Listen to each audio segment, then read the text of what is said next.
A tutorial about taking three-dimensional geometry from Rhino and bringing it into a two-dimensional world so we can edit nice drawings using Adobe Illustrator. So we're going to take our unit model and create two-dimensional drawings from that. So first things first, I want to set up a nice view of part of my units. And so I've decided to do an exploded axon similar to what you see here. I'm going to show you quickly how to set that up so you can create an exploded isometric or axonometric view of your unit. So I'm going to right click. If I double click on the text, it opens up kind of 4 different windows. I'm just going to work in one window to start. So I double click on the text to enlarge that one view. And I right click on that, go down to set view. I'm going to pick isometric and I'm going to do the northeast view. Depending on what your geometry looks like, one of the other isometric views might be the best way to show your model, depending on how it's been modeled within the actual northeast southwest of your Rhino. In this case, northeast works for me. This is just one of the individual units that's constructed of kind of 3 different tubes of wood. In order to kind of create this effect of exploding, I took that unit and within this sort of isometric view, was able to kind of copy, stretch, and move some pieces around. So you can copy and paste that by Control C, Control V, and then I can take individual pieces and just push and pull, move them up kind of within this isometric world to kind of get this view or illusion as if the pieces are exploding. Similar then when I get to the kind of exploded of the actual unit itself, I can Control C, Control V, and then pull that unit up. I had modeled this in such a way that I just grouped pieces together, so if I type ungroup, I should be able to then take these extrusions and do the same thing, pull them apart. Sometimes it's nice when you're doing an exploded axon, so I'm going to do Control C, Control V again. Sometimes it's nice in an exploded axon to be able to show the different pieces kind of ghosted from where they're extruding from. So for example, this top unit, I'm pulling the pieces from it, but I'm leaving a copy of that individual unit behind so we can kind of see where the pieces go, so to speak. So it's kind of all 3 tubes combined is the one single unit. I'm showing them kind of exploding apart in the center here, and then I'm further breaking down that unit into individual pieces in one drawing. You could do this in multiple different drawings, different views. I think for this unit itself it worked pretty well. The next thing that I would do in this view is to draw some of these lines that make it feel like it's exploding. When we go to edit this then in Illustrator, we can make those lines dashed like you've done before in sort of the hand-drawn individual or the hand-drawn kind of exploded axons from different semesters. So I'm just simply in this view clicking the line tool and connecting points vertically through the axon drawing. And then I do the same thing, clicking and drawing and extending those points from point to point. So if I hit enter, I can use the same command that I used previously, which is nice. You don't have to always click the line tool or type line. So I'm just clicking, drawing some lines with the intention that I can edit that a bit later. So once you've drawn all of those lines, maybe one for every corner, maybe you omit some that are overlapping, of course, our view is pretty much set and good to go. I'm just going to hide this one. I'm going to select it, type hide, which is kind of useful if you're modeling and want to not show things, so the hide command is nice. I'm going to go back to this and I'm going to go set view and then show named views panel, and I want to save this view. I've saved it before because I have been working on this ahead of time, but what you want to do is click the plus sign or the add sign. If you're working in Windows, it might be up at the top versus the bottom. But click that and then name your view. You want to make sure I'm panning by holding the middle scroll button, and then sometimes it's good to just go back to set view and then check that it's still on that true isometric view. And then you can click the pan, you can type pan, click the little hand, or use the middle scroll bar if you have a scrolly mouse to get that kind of centered and aligned, and then hit the plus sign and save a name view. In this case, I'm just going to use my exploded axon that I had done previously. The next thing that's always nice, what I like to do when I'm making these drawings, is I've been working in the pen setting just so you could see the different lines more clearly. I think what it can be really nice in some of these more technical views is to have an underlay with a little bit of shadow. Not always necessary. Sometimes we do just line work. But what you might do now is just export a view that's rendered.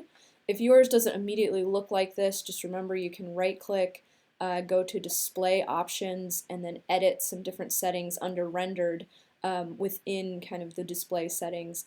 One of the things that I do think sometimes is a little weird is that ground plane. So if you have the ground plane settings under typical general viewport settings, normally I have like a solid white background as like solid color white for the background. So you can set that if yours isn't set that way. But for the ground plane, if it's defaults sometimes to use render settings. If you hit custom, it opens a little bit more information, and that's where you can turn that ground plane on and off.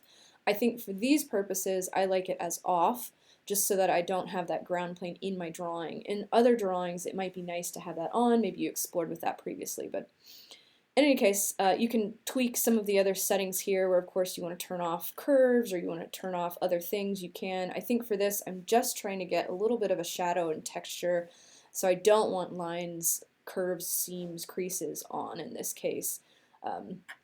So I'm going to go ahead and get out of that, and now I have this view.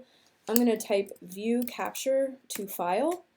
And here's where I can kind of export just the rendered setting to maybe use as an underlay when I'm in Illustrator. So a couple things here. You want to make sure that you're under custom. I like using kind of 300 pixels per inch or DPI.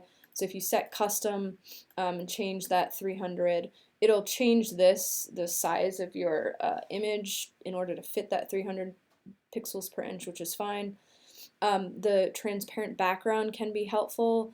In some cases, if you're exporting a PNG, the PNG file makes it so that the background, although it's white in our Rhino file currently, or whatever color your background is in the rendered setting, what's nice is you can have that background be transparent if you export as a PNG. So if you click transparent background, sometimes that can be nice when you're rendering using other like Photoshop software. I'm going to leave it as transparent because it doesn't really matter for this, but and then I'm going to hit apply. And then it's asking me where to save it. Here's where you want to, if you want that transparent background, you need to make sure that you select PNG, and then navigate to where you want to save it, and then call it something that you can remember. I'm going to call it rendered exploded axon, and then hit save. It'll think about it for a minute, and at the bottom normally, or in your like text line, it normally tells you when it's done being saved. Okay, so then I'm going to go back, I'm going to right click on exploded axon, I'm going to hit pen just so I can go get the shadows and all of the rendered bits off. And now I want to get vector line work out so that I can edit it using Illustrator. So I'm going to simply select everything that I want to export, and I need to first type make 2D. And so what that's going to do is it's going to take the three-dimensional geometry and turn it into two-dimensional line work that we can use later. This window pops up and it's asking you to make some choices about what, like how the line work will be exported. In this case, what I have selected is view, by output layers. I have the scene silhouette selected, which will basically give us that profile line that we're used to seeing in hand drawings. So the profile line is important to me. I've turned off hidden lines. Those are kind of like the dashed lines that you can see through, like if you imagine you have x-ray vision. I think sometimes that can be helpful. I think for this it's a little overly complicated, but you could explore with it. An important one to have checked is the viewport rectangle, so that will export this rectangle of your view currently, and that's helpful later for just registration purposes to get things to line up. So I always just export that with it on. You can always turn it off later in Illustrator, but I find it very helpful. And then I have group output. You can and can't have that checked. It doesn't really matter too much. A couple things. Sometimes it's nice to export with your normal layers, like maintain source layers. If you're working on a really complex project and you have layers for walls and furniture and other entourage or windows or doors, etc., it might be nice to keep that separated. In this case, though, I just want to keep it straight and simple. It's a pretty easy geometry to work with. Fewer layers actually is a little bit better, and I like actually how the output layers can sort the line work for me. So anyway, I'm going to just leave that checked, but just know that you can play around with that when you get more advanced in Rhino. It's a nice setting to work with. Here's where you can tell it what layer name you want. Make 2D is just pretty clear. I always basically just leave that as it is. And then I hit apply. It'll think about it for a minute. Depending on how complex your geometry is, sometimes it's thinking for a little bit longer. What's weird is that it puts it on the top layer. So I'm in Exploded Axon. I'm double clicking on that to bring up my other 4 windows. These are down here. Just have them out of the way for now. And then the top view is the one where you'll find the geometry. If your top view doesn't come up, you can right click, set view, and then hit top. It'll find your top view. Make 2D always leaves whatever was made highlighted for you. So currently I have the Make 2D selected. So that's good to note that it's always selected, and in the top view is where you can find it by default. So now if I'm going to just double click on top and enlarge it, I can see the 3D geometry in the corner here that I was editing. But this is actually a 2-dimensional drawing of curves now. If I look at my layer panel, if you don't have the layer panel open, type LAY. I can look over here and then see that I've had a new layer made, Make 2D, and then it has different layers available. So that scene silhouette is that profile line, which will be, it's kind of hard to tell that it's on right now, but we can edit that later in Illustrator. And then we have just typical curves and then that viewport rectangle. So it's exported all that. Now would be a good time, if anything is looking wonky or weird, to just draw with some lines any additional information that's missing. In this case, mine looks pretty good because it's pretty simple. You'll find as you're modeling more and more complex objects, building spaces, that sometimes the Make 2D just can't make everything, and you have to go in and do some drawing. I personally find it's way easier to do drafting and drawing in Rhino as opposed to Illustrator, just because you can copy and offset and move and match layers. To me, it's easier and faster always in Rhino than it is in Illustrator itself, so keep that in mind. Sometimes you want to just make 2D and get on to Illustrator, but sometimes taking a little bit of time to clean up the drawing, or a lot of time, depending on how complex it is, to clean up the drawing in Rhino is helpful. The next thing I'm going to do is I'm going to make a layout for this view so that I can just make sure that I have the page size and everything I want. There's different ways you can get the geometry out now, but layouts is the way that I typically work. So you can either click layouts. If that doesn't appear for you, you can type layout and then it'll pop up a window. Let's see, Exploded Axon linework is what I'll call it. And then here, tabloid is great, I think, personally for this. If you want to pick something else, that's fine. Tabloid seems to fit pretty well. Maybe a vertical portrait size would be better, but I'm just going to keep it in horizontal landscape format for now. So width 17, height 11, hit apply, and it'll make a layout. Now notice that I've got like that, it's showing me that 3D geometry here, so I don't really want the 3D, I just want my 2-dimensional geometry. So I need to kind of navigate, pan around, navigate, zoom in and out, get your kind of view set up. I think, again, I like that kind of old viewport rectangle that we told it to make 2D, so I typically like to keep that kind of in the frame. It just helps later for registration sometimes. So once you get that set up, we can print. So if you type print, important thing is to make sure that you have vector output set, and we'll just save it as a PDF or print it as a PDF depending on whether you're working in Mac or PC. So for Mac, you have to click down here at the bottom, save as PDF. Make sure you have, again, just triple check that you have vector output set. If you select raster output, you won't have the ability to edit anything. So save it as a PDF with vectors, name it something that you'll remember. Exploded Axon linework. And then tell it where you want it to save. So I'm just saving it in the folder that I've been using. Hit save. And then now we go and find that file. So I'm going to open Adobe Illustrator. I've been working on one previously, but if you open Illustrator, hit File, Open, and then navigate to where that exploded axon line work is, select it, and open it. It'll come in looking something like this, hopefully, if all goes well. If you remember back to some of the Illustrator work we did before, when we were coming out of AutoCAD into Illustrator, we had to first release the clipping mask before we could start working. So notice that when I'm clicking on things, I can't select individual lines, but I can select the whole thing.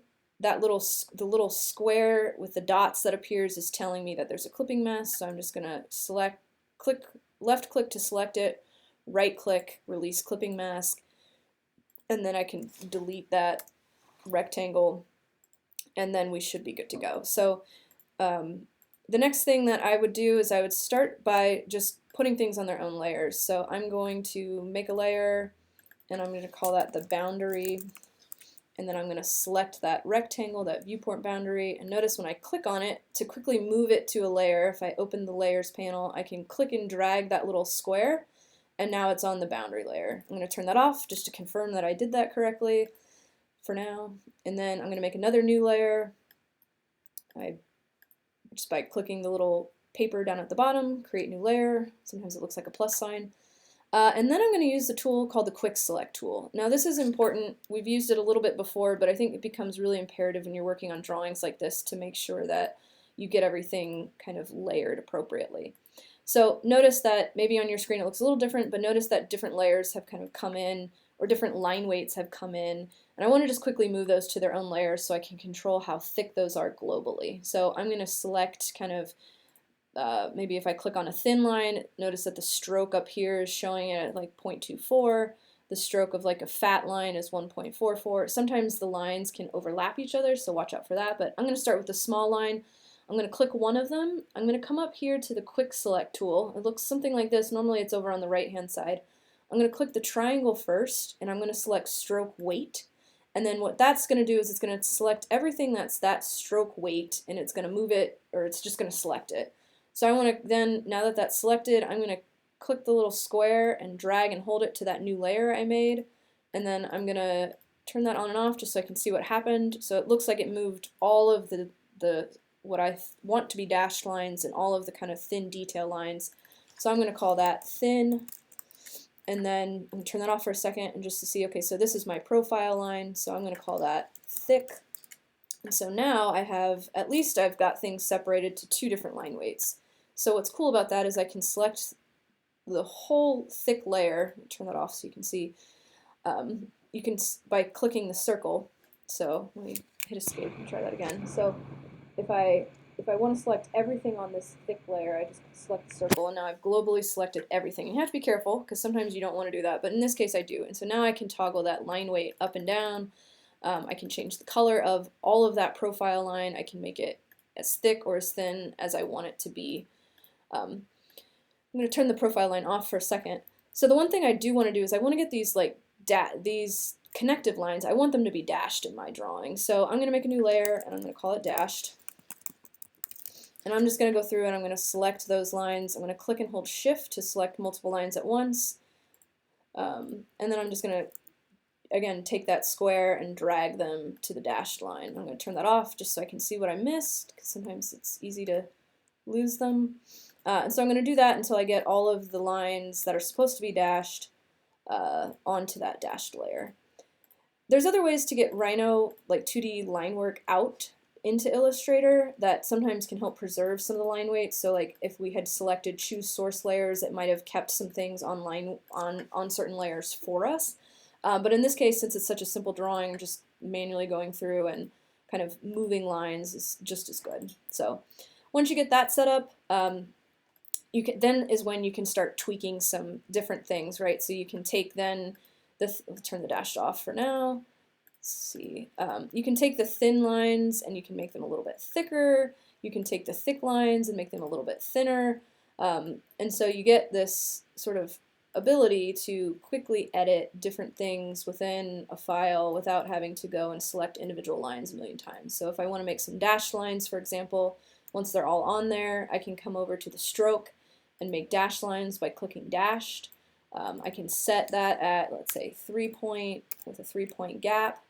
And you can see that, if I zoom in, kind of changing, right? Then maybe I come back over and I want to now edit my thin lines. Maybe they're looking a little too thin, and so if I select that, maybe I want to bump that up a little bit so visually they're a little closer to kind of that profile line. You'll notice sometimes then that like you're missing some lines, and that's where if you work then on the thick layer with the pen tool over on the left, you can click whenever you see the minus. It looks like it's going to subtract something, but it's really just connecting it. And if I hold shift, it keeps the line vertical, and now I can connect that to the geometry to really clean up that profile line, right? So you might come in and you might need to clean up some profile lines if you're missing some things, like that looks like it's missing. But mess around with that, adjust the lines as you see fit. Another thing that you can do is, I'm going to set that down a little bit. Another thing that you can do, which I think is kind of nice, is you can bring in that rendered layer that we had exported out. So if I go back to my project folder and I find that rendered exploded axon view, I can click and drag and pull it into Illustrator. And see now it's much bigger than the actual rendering, but if I want to scale it, I can select the image itself and hit E and hold shift to constrain the proportions, and then now I have a sort of rendered, no, Adobe, thank you, always wants to update, but now I can edit that image, scale it around, and use it kind of as an underlay. If you scale it up and match the thickness, sometimes that's nice to have the little bit of shadow on underneath the line work. Or you can just use line work depending on what you're trying to do. So you get that kind of set up. You can do it more cleanly than I have. Let's see. And then another thing that you can do, which is kind of nice sometimes, is our good old-fashioned live paint. So now if I wanted to add some color to this, I'm just turned off all the layers for now. I'm going to select by clicking and holding shift, the dashed thin and thick layers. I'm going to click, hold, and drag them down to the little layer to duplicate them. And then I'm going to turn those three on, the copies, turn the battery off, the copies. I'm going to select everything on the thick. I'm going to click the square, drag and hold it up to the thin. I'm going to select everything now on the thin, click the square, drag and hold it up to dashed. And I'm going to call that color. I'm going to delete thin copy, thick copy, because I don't need them now. I'm going to take color, I'm going to pull it down. I'm going to turn back on my dashed thin and thick and lock them. And then I'm going to take the color layer, I'm going to select the circle, and I'm going to turn that stroke weight down to 0. And so this is why it's really nice to, let me show you that, so I can turn these off. Now it looks like there's nothing there, but if I select the color layer, in fact it is there. This is why it's really nice to do all of your coloring or live painting or coloring however you're doing it on its own layer, so that as if I now hit K and then go over to the color guide, color panel, I can select, colors, something that's kind of neutral. Maybe this was made of like a light wood, so maybe I'm trying to find some sort of light wood color. Or maybe I'm not. Maybe I'm just making it blue so you can actually see it. And now I can color everything. And so sometimes when you color things, right, you have to edit the line weights and line work itself so that it reads better against the color. So maybe the most extreme example, if I color this all black or dark gray, maybe the line work doesn't read as well because now the color is kind of competing with it. But in any case, you can then, edit, okay, maybe my thin lines, if I unlock them for a second, maybe my thin lines do need to be a little bit bigger in this case because I've added color, or maybe my profile line needs to be bigger, or maybe not. And then what you can do is you can select that color layer if you want to obviously pick different colors and fix your line weights, but you can adjust like the opacity of that, turn it down, and then you can turn that image back on, and sometimes you get like this nice combination of kind of an overlay of color and an underlay of kind of the shadows and textures. You can edit that image layer as well. You can change the opacity of that too to make it lighter, and then you can go back in and tweak your line weight accordingly by selecting the circle and then editing the stroke. And maybe then you need to go back and your dash lines are looking a little thin, so you can select them and go back to the stroke layer, edit the dashes and the dots. You could play around with if you have curved edges or hard edges. You can edit, do those dash lines, maybe want to be a little bit thicker. You can make dotted lines. So in any case, I think this is a quick way, relatively quick way to take some geometry out of Illustrator or out of Rhino into Illustrator to create a vector graphic. Maybe looks something like this in the end. Certainly you can do this with other views too. It doesn't have to be an exploded axon. So, working back, if we go back to Rhino for a second, and just show you quickly here, if you did want to do something that was an elevation view as one of your views, for example, you could set the view to a front view, maybe looks good in elevation, and go through that same process of kind of looking at a ghosted view, exporting out a rendered view, doing a make 2D of the elevation, and then doing that drawing and have like a nice Illustrator version of that as well, which might look a little bit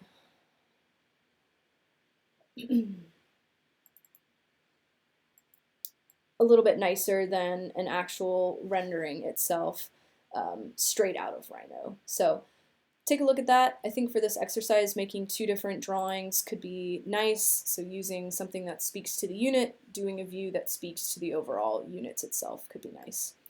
If you haven't saved in this, saving file, save as, make sure you save as an Illustrator file initially. I think it's nice to have the Illustrator file as the live working file, and then you can always then export.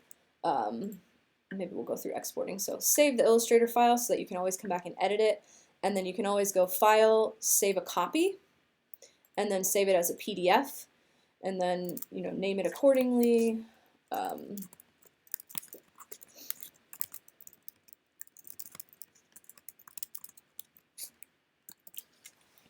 Hit save. This is an important thing if you're worried about file size eventually, and when you're working on a portfolio. We don't need to preserve layers or editing capabilities out of Illustrator when we're just saving it as a PDF, as long as you have that Illustrator file saved. So save a copy, and then hit Save PDF. It warns you that you won't be able to edit it again as easily, but you already have your Illustrator file, so you should be good. Hit OK, and then it saves that PDF for you where you tell it to. Okay, this has been a quick tutorial using Rhino and Adobe Illustrator. Thank you.